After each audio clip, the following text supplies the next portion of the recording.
Good afternoon. The topic of discussion today is ethics in journalism. Journalists have an obligation to keep the public informed so that those in power are accountable to the masses. While informing the public and telling the truth are foundations of being a journalist, situations do arise where there might be legitimate reasons to withhold content from the public.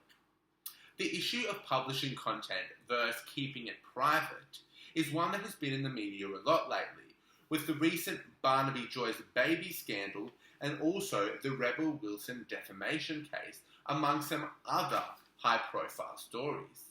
A big part of making decisions on stories of this sort is applying ethics. But this is often challenging because different types of ethical mechanisms can lead to different outcomes. A situation which does well to exemplify the grey areas in journalism ethics was in 2015 when media organisations had to decide if they were going to publish graphic photographs of Aylan Kurdi, a 3-year-old refugee from Syria who washed up dead on a Turkish beach. While some news outlets decided that the images were too graphic to publish, others splashed it across their front page. So the question that arises here is, how is it that two news organisations can look at the same photograph, apply ethical approaches, yet arrive to two completely different outcomes? That is what we will be exploring in this presentation today. Through the study of Aylan Kurdi's photographs, it will become clear that ethics in journalism are often blurred, and there can often be more than one correct answer in choosing if a photo should be published or not, depending on the ethical approach that is applied. Ends-based thinking is a type of ethical approach that focuses on decision-making through the consideration of an action's consequences. Applying this type of ethics also places emphasis on which action will bring around the greatest benefit to the greatest number of people. In other words, it's an ends justifies the means kind of approach.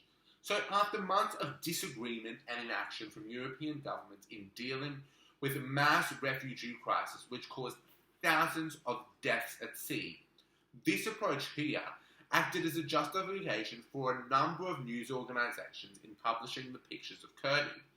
Newspapers including The Guardian UK and Le Monde in France hoped that confronting photographs of the dead child would bring attention to Europe's failure in handling the refugee crisis and become a tipping point for changing attitudes towards refugees. So, essentially, they were right. The prediction made by these news organisations was correct. The humanisation of the crisis caused outcry amongst the public, particularly in Europe, and led governments to take immediate action, with many countries including France, Canada and the United Kingdom announcing that they would take as many as 20,000 extra Syrian refugees. For many, this justified the publication of such confronting images as it brought the greatest benefit to the greatest number of people. An issue that often arises when applying ends-based thinking is that it can be difficult to predict the impact of a decision. It can be said with almost certainty that if the picture of Aylan was published yet did not yield the same response, many more people would say the decision to publish was not justified. The fact is, nobody knew how the governments would react, so there is this element of uncertainty in applying this approach. Another thing to note is that the picture had very few long-term benefits. See, it was reported by Oxfam that in the year after the photo was taken, there was actually an increase in deaths at sea. So this shows that the root of the problem remained unsolved. So does this really justify the invasion of privacy and dignity of the child that these photographs also caused? Well, the rules-based method would suggest not. Rules-based thinking is another prominent ethical approach based on the ideology that rules bind people to their duties. For journalists, this means that they ought to live by moral rules that should not be broken, even if better things may come from breaking them. The publication of the photographs broke a long-established standard in journalism practice that you do not publish pictures of dead children, particularly if the photograph reveals their identity. Some media organisations took on this approach and simply chose not to publish the photographs because they were a breach of long-standing standards. The reason why this has been a standard in journalism for so long is because by publishing photos such as the ones that were published of Kurdi, you'll seem to be harming the dignity of the victim by plastering their photos all over the place. It's also seen to have negative effects on family members who are trying to grieve, and also the public in general, who are forced to see such graphic photos everywhere. The issue with this approach is that often two or more competing ethical values can arise, which can bring about an ethical dilemma. For example, in this case, someone could argue that there is a moral obligation to inform the public, and that's also an important rule. And this would conflict with the obligation not to publish pictures of dead children, and that could potentially lead to a different outcome.